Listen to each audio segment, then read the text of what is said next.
Nu tiesiog esu šiandien žymiai. Esu šiandien...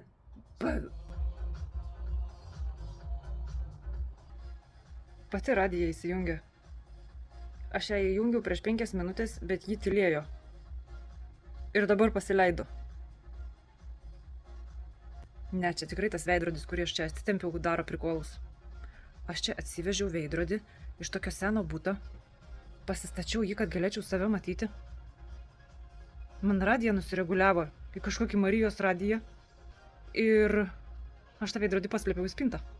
Bet panašu, kad jis su radija žaidžia toliau. Teks mesti į lauk.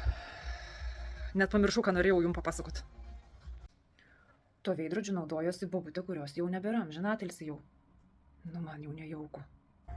Va, čia, žiūrėkit. Va, kur aš jį nubaudžiau. Net nusukau, bet jis vis tiek vyksta. Ai, tai va, ką norėjau papasakoti, skrendu šiandien iš laimės iki dangaus, nes nupirko pirmąjį dubenėlį, betoninį. Ir paskui kitą dieną antrą dar nupirko. O Jėzau, kaip fainiai. Nu labai džiaugiuosi, kad įvertinot. Pakuoju.